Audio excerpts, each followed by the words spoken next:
que hizo el ojo, tú nos escuchas. ¿Acaso no va a oír el que hizo el oído? Aquí estamos dispuestos a escucharte. A través de tu palabra tú nos hablas. Que no seamos sordos a tu voz. Que tu Santo Espíritu obre en cada uno de nosotros, preparando el terreno donde va a ser sembrada la semilla del reino. Espíritu de Dios, ven sobre nosotros y obra en cada uno de nosotros como solo tú sabes hacerlo. Digan conmigo, Santo y Divino Espíritu, destruye en mí toda pereza espiritual, toda indiferencia, toda duda, todo miedo. Lléname plenamente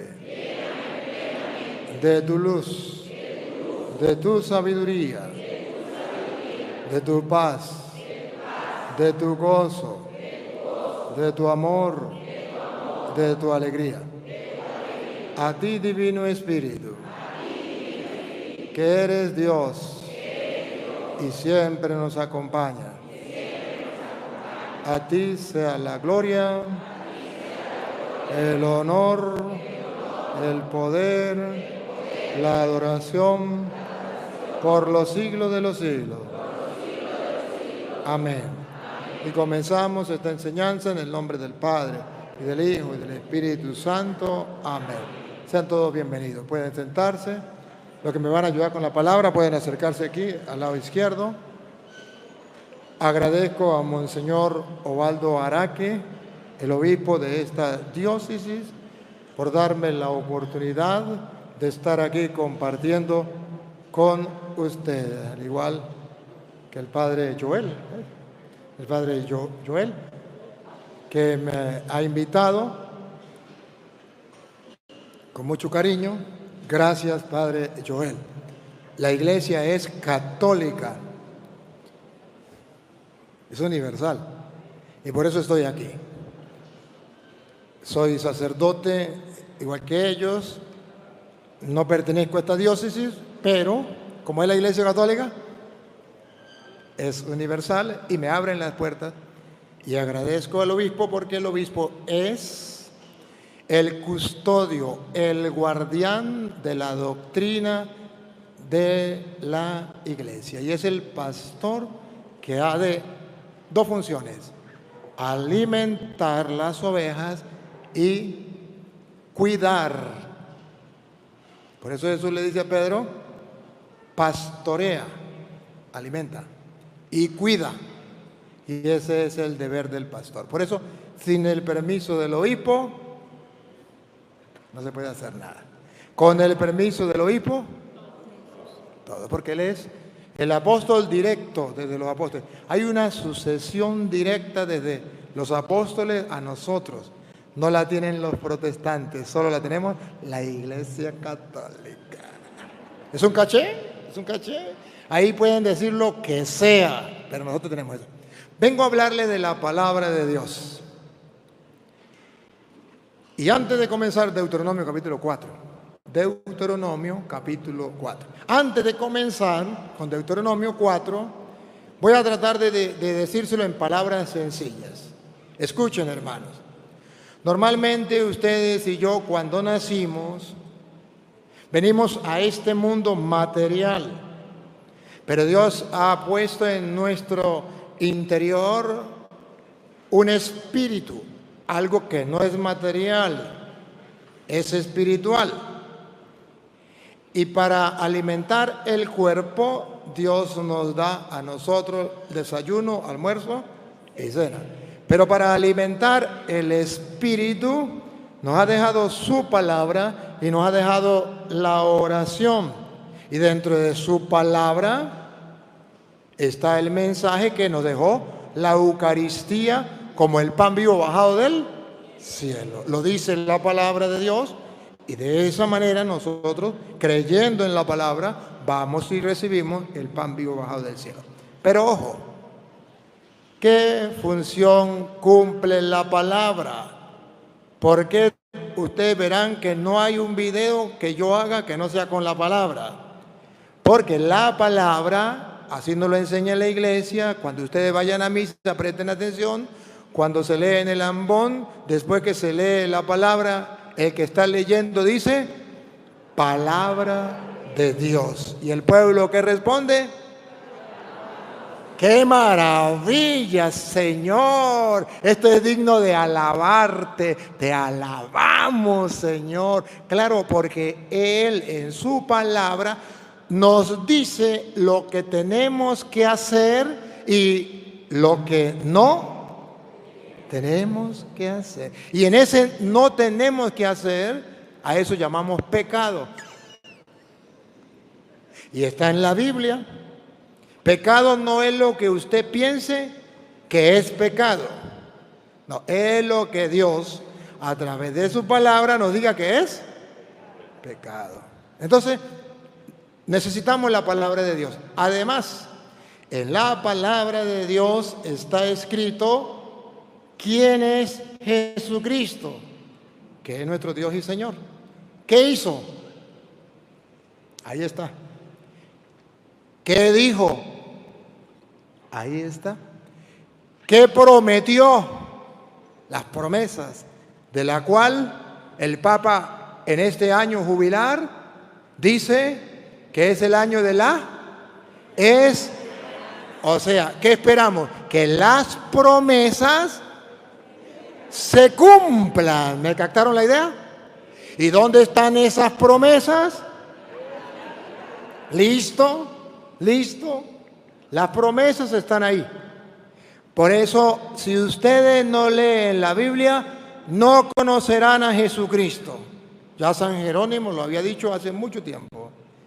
Desconocer las Escrituras es desconocer nada más ni nada menos que a Jesucristo. No pregunto quién lee la Biblia porque pueden pasar penas. Desconociendo a Jesucristo. Pero ojo, yo trataré con la palabra de Dios mostrarles lo que Dios quiere de nosotros. Si ustedes lo quieren oír, bien. Si no lo quieren oír, pregúntenme si me importa. Segundo, se lo predico para que lo escuchen. Y no solamente lo escuchen, sino también lo pongan en práctica. Y si no lo quieren poner en práctica, pregúntenme si me importa. Mi trabajo no es ese.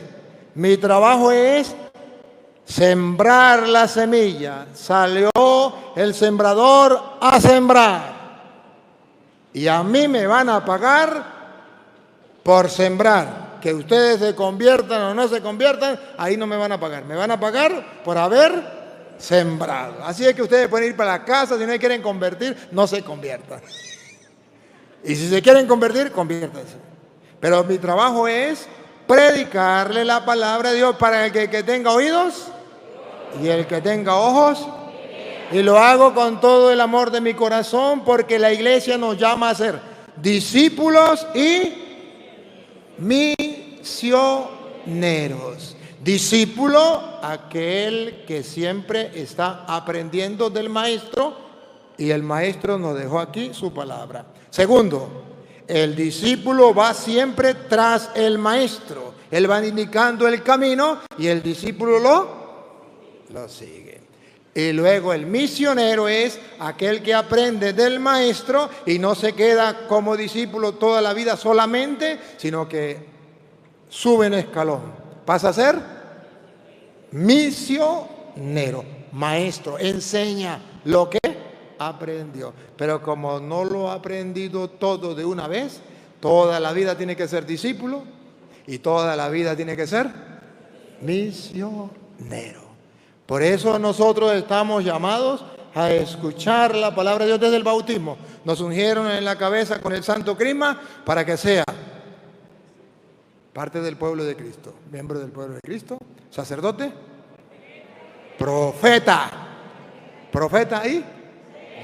Entonces, en ese profeta es que todos estamos obligados a llevar la palabra de Dios, pero nadie da lo que no tiene.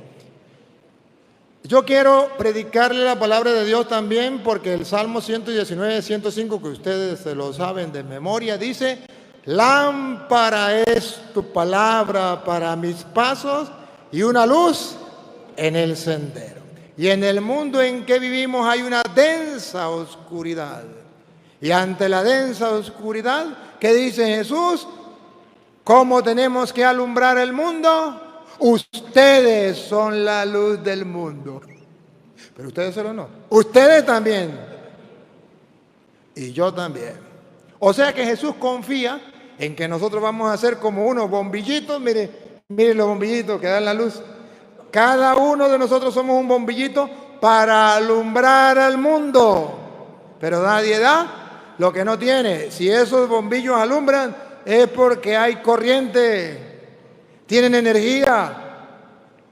Y si usted no tiene la energía que da la palabra de Dios, la fuerza del Espíritu, pasará toda la vida siendo un bombillo quemado o apagado. No sirve para nada. Que lo dijo cuando dijo: ustedes son la sal de la tierra. Y si la sal pierde el sabor, ¿para qué sirve? Para botarla o para que la pisotee la gente. ¿Me captan la idea? Entonces vengo a predicarle la palabra de Dios y comienzo con Deuteronomio. En el capítulo 4, para que ustedes miren cómo el pueblo de Israel antes de nosotros era el pueblo elegido de Dios. Y cómo Dios le decía al pueblo que tenía que escuchar su palabra y por qué. Y eso está vigente también para nosotros, más cuando Cristo lo retomó y lo mandó: vayan y prediquen el evangelio a toda criatura. Pero antes digo, no solo de pan, sino de toda. Saberlo es fácil, practicarlo es difícil. ¿O no? Bueno, vamos a ver Deuteronomio 4.1. 4.1 al 2. Usted 5, 4, 5. Usted lee del 1 al 2. Y usted del 5 en adelante. Ahora pues, oh Israel, oye los estatutos y decretos que yo enseño. Oye los decretos y estatutos que yo te doy hoy. Dios quiere que oigamos, oiga, no se haga el sordo, no se haga el tonto. Ahí comienza. Para que los ejecutéis y viváis, y entréis. ¿Para qué vamos a oír el mensaje de Dios? Dos cosas. Primero, ¿para qué? Los ejecutéis. ¿Para qué? Los ejecutéis. ¿Qué significa ejecutar? Que no se quede solo en oídas, sino vamos a ponerlo como cuando usted compra un artefacto y no sabe cómo funciona. Y entonces busca el manual y va paso por paso. Aquí dice, tal cosa. Segundo, lo hace. Para ejecutarlo. Usted no agarra un artefacto que no conoce y comienza a trabajarlo sin conocerlo, porque lo más seguro es que lo dañe. ¿Verdad? Entonces dice, lo primero es escuchar la palabra de Dios para que la pongan en práctica. Segundo, y viváis. Y si nosotros la escuchamos, y si nosotros la ponemos en práctica, ¿cuál es la promesa? Que vivamos, tenemos vida, y vida en abundancia. Ahí está la promesa. Y esa es la esperanza. Y el Papa nos invita a caminar en la esperanza. Pues si yo camino en la esperanza, leo la palabra, me doy cuenta que tengo que escucharla, que tengo que practicarla, pues yo la leo, así la escucho, la pongo en práctica y estoy seguro que voy a tener vida. Y vida entonces ahí brota el júbilo, año jubilar, el júbilo, la alegría de poder estar haciendo lo que Dios manda. Y estoy a gusto de servirle a tan gran Señor. ¿O no? Al menos eso es lo que produce en mí la alegría y el gozo. Jesús lo decía, mi alegría es hacer la voluntad del que me ha enviado. Pero ¿cómo sabemos cuál es la voluntad? Ahí está la Sagrada Escritura. El problema es que eso lo sabe el diablo. Y si el diablo lo sabe, no va a permitir que ustedes lean la Biblia. Les va a dar pereza, les va a dar sueño, les va a dar de todo. Y si la lee, no va a permitir que la pongan en práctica. Que crean en ella. A muérgano Satanás, con razón lo mandaron para el infierno. Tiene razón, que lo manden para la quinta paila. Sigue. Y entréis y... Atención. Para que la escuchen, la pongan en práctica, tengan vida y... entréis y poseáis la tierra que Jehová, el Dios de vuestros padres, os da.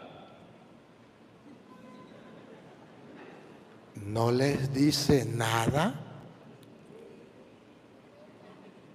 Que podamos entrar a la tierra que Jehová dice, porque estamos leyendo la Biblia reina. ¿Por qué leemos la Biblia protestante? Porque estamos en vivo. ¿Estamos en vivo, no? ¿Estamos en vivo? ¿Cuánto tenemos ahorita en vivo? Estamos en vivo. 577 en uno de los canales, los otros no sé cuánto.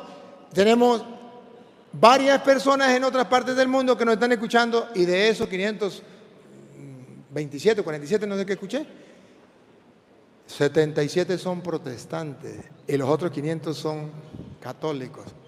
Entonces tengo que predicarle a ellos con la Biblia protestante para que ellos no digan, es que yo no me convierto porque eso no está en la Biblia de nosotros, esa está en la Biblia católica. No, para decirle jaque mate, léalo donde usted quiera. ¿Está en la Biblia protestante? Verá si cree o no cree. Pero dice el Señor que si la leemos, la ponemos en práctica, tendremos vida, pero no aquí en este mundo, sino en la tierra prometida. ¿Y cuál es la tierra prometida? El reino de los cielos, donde están los ángeles y los santos, gozando y disfrutando eternamente de la gloria de Dios. A donde ustedes y yo estamos llamados, y donde un día vamos a ir tarde o temprano. Lo más seguro es que entre 100 años estas bancas estarán llenas, pero no de ustedes, porque ustedes ya lo han tragado los gusanos. ¡Oh, no! Les apuesto lo que sea. Entre 100 años ninguno de ustedes estará vivo. A lo mejor los que estén vivos estarán viendo este video y dirán, mirá la gente hace 100 años como era. Y había un cura que era toro. Bueno, ya pasó. Pero tenemos la dicha de poder disfrutar de ese reino de los cielos. Pero debemos escuchar la palabra de Dios. Sigue. No añadiréis. Atención. Van a leer la Biblia. ¿Sí o no? La van a poner en práctica. ¿Sí o no? Para tener y para poder entrar. Pero condición número 1. Cuidado, hay un peligro. Primer peligro. No añadiréis a la palabra que yo os mando, ni... No le pueden añadir nada. No inventen. Dijo, ¿quién fue el que dijo? Pilato fue. Lo escrito está. No puedo inventar nada. Nada.